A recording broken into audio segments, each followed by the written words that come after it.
तो वहीं केंद्रीय मंत्री अनुप्रिया पटेल ने भी इस पूरे मामले को लेकर एक्स पर पोस्ट किया। साथ ही कहा कि 69,000 शिक्षक भर्ती मामले में माननीय इलाहाबाद उच्च न्यायालय के फैसले का स्वागत है। खुद पिछड़ा वर्ग आयोग ने भी माना था कि इस भर्ती मामले में आरक्षण इस दौरान नियमों की अनदेखी हुई है। अब जबकि माननीय उच्च न्यायालय ने आरक्षण नियमों का पूर्ण रूप से पालन कराते हुए नई मेरिट लिस्ट बनाने का आदेश दिया है, तब उम्मीद करती हूं कि वंचित वर्ग के प्रति न्याय होगा। जो माननीय उच्च न्यायालय ने कहा है, मैंने भी हमेशा वही कहा है। मैंने इस विषय को हमेशा सदन से लेकर सर्वोच्च स्तर पर उठाया है। जब तक इस प्रकरण में वंचित वर्ग को न्याय नहीं मिल जाता, मैं इस विषय को तार्किक निष्कर्ष तक पहुंचाने के लिए लगातार हर संभव प्रयास करती रहूंगी। तो अनुप्रिया पटेल की तरफ से भी इसको लेकर ट्वीट किया गया है एक्स पर, जिसमें उन्होंने शिक्षक भर्ती मामले को लेकर एक्स पर पोस्ट भी किया है। 69,000 शिक्षक भर्ती मामले में माननीय उच्च न्यायालय के फैसले का यहां पर स्वागत करते हुए अनुप्रिया पटेल की तरफ से यह ट्वीट किया गया है।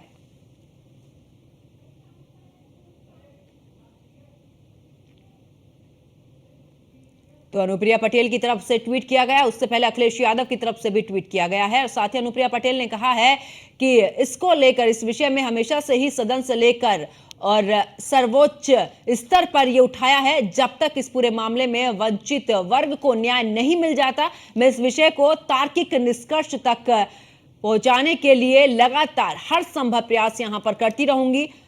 तो आपको बता दें कि 69,000 शिक्षक भर्ती मामले में जिस तरीके से हाईकोर्ट ने आदेश दिया है और एक नई नियमावली के अनुसार यहां पर लिस्ट बनाने की बात हाईकोर्ट की तरफ से कही गई है, उसको लेकर अनुप्रिया पटेल की तरफ से यह एक्स पर पोस्ट किया गया है। इतना नहीं, वंचित वर्ग को लेकर उन्होंने कहा है कि हमेशा से मैंने इस विषय को सदन से लेकर सर्वोच्च स्तर तक इसको उठाया है। जब तक इस पूरे मामले में वंचित वर्ग को न्याय नहीं मिल जाता, तब तक इस विषय को तार्किक निष्कर्ष तक पहुंचाने के लिए लगातार इसको उठाते रहेंगे और इसको लेकर प्रयास करते रहेंगे।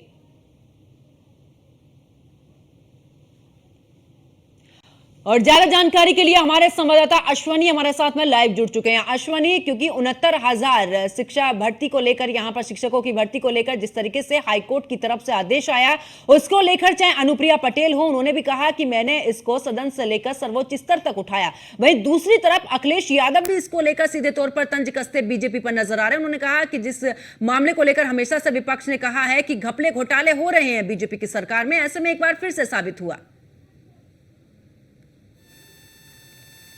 बिल्कुल 69,000 शिक्षक भर्ती को लेकर के लंबे समय से खींचतान चल रही थी। जो अभ्यर्थी थे वो लगातार आरोप लगा रहे थे कि इस भर्ती में कहीं ना कहीं जो आरक्षण है उसमें घोटाला हुआ, उसमें गड़बड़ी की गई।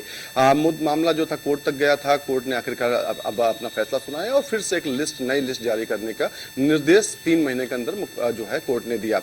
इलाहाबाद जो हाईकोर्ट है उसकी बेंच ने, ये डबल बेंच ने ये आदेश दिया है। निश्चित तौर पर अगर बात करें पूरे मामले प्रक्रिया को समझने की कोशिश करें तो 2018 में 69,000 शिक्षक भर्ती निकली थी, जो जिसकी परीक्षा 2019 में हुई थी। 4,10,000 अभ्यर्थियों ने इसमें भाग लिया था, जिसके बाद एग्जाम हुआ। लगभग 4 महीने के बाद जो है माफ कीजिएगा, उसके बाद जो है मेरिट लिस्ट जारी हुई, जिसमें 1 लाख से ज्यादा जो है अभ्यर्थी पास हुए। जब मेरिट लिस्ट, अंतिम मेरिट लिस्ट जारी हुई, उसमें कहीं ना कहीं तमाम जो अभ्यर्थी उन्होंने आरोप लगाया कि उसमें आरक्षण में घोटालेबाजी हुई। जो ओबीसी का आरक्षण था 27% होना चाहिए था, वो मात्र 3.68% ही दिया गया। साथ ही साथ जो दलित एससी का आरक्षण था जो 21% होना चाहिए था, वो मात्र 16% के आसपास, 16.2% ही दिया गया।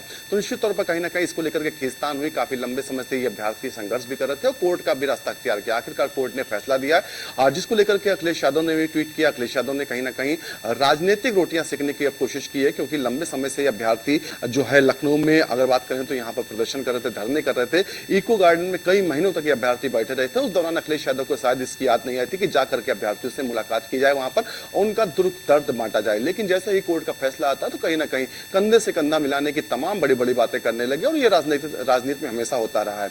जब भी कोई इस तरह के फैसले आते हैं तो अमूमन एक पक्ष होता है जो उसको सराहना करता है और तमाम जो पीड़ित लोग होते हैं उनके साथ खड़े होने की बात करता है। वही दूसरी ओर अनुप्रिया पटेल की बात करें तो अनुप्रिया पटेल ने भी इस पर ट्वीट करके कहीं ना कहीं ये कहा है कि इस तरीके से आरक्षण में गड़बड़ हुई थी, तो कहीं ना कहीं अब वो बेहतर हुआ और वो कह रही है लगातार इस मामले को उठाते रहे। अनुप्रिया पटेल भी वो नेता हैं जो कहीं ना कहीं राजनीतिक रोटियां लगातार सेक रही हैं। जिस दौरान ये प्रदर्शन लखनऊ में चल रहा था, तमाम बार वो उत्तर प्रदेश की राजधानी लखनऊ में पहुंची, एक बार भी नहीं जाकर के मिलती जाकर के इन अभ्यर्थियों से उनकी दुखदर्द समझती। तमाम बार जो अभ्यर्थी थे उन्होंने मुलाकात की कोशिश भी की थी, लेकिन उस दौरान मुलाकात भी नहीं हुई थी। तो ऐसे में कहीं ना कहीं तमाम जो लोग हैं वो राजनीतिक रोटियां सेक कर अपना काम चलाने चाह रहे हैं। जी बिल्कुल, चलिए बहुत बहुत शुक्रिया अश्वनी हमारे साथ जुड़ने के लिए, तमाम जानकारी साझा करने के लिए। तो आपको बता दें कि 69,000 शिक्षक भर्ती का पूरा मामला, इसको लेकर चाहे अनुप्रिया पटेल हो या फिर समाजवादी पार्टी के अध्यक्ष अखिलेश यादव हो, तमाम इस पर राजनीतिक प्रतिक्रियाएं सामने आ रही है। और ऐसे में इन नियुक्तियों को लेकर लगातार अनु पटेल की तरफ से भी यह साफ तौर पर कहा गया, सदन से लेकर सर्वोच्च स्तर तक हमने इसको उठाया और जब तक पूरे तरीके से न्याय नहीं हो जाता तब तक इस मुद्दे को मैं उठाती रहूंगी। वहीं अखिलेश यादव की अगर बात करें तो अखिलेश यादव ने भी सीधे तौर पर कहा कि भाजपा सरकार पर निशाना साधते हुए उन्होंने कहा कि जिस तरीके से अंदाजा लगाया जा रहा था कि आखिरकार एक बार फिर से घोटाला, वही घोटाले की तस्वीर सामने आई।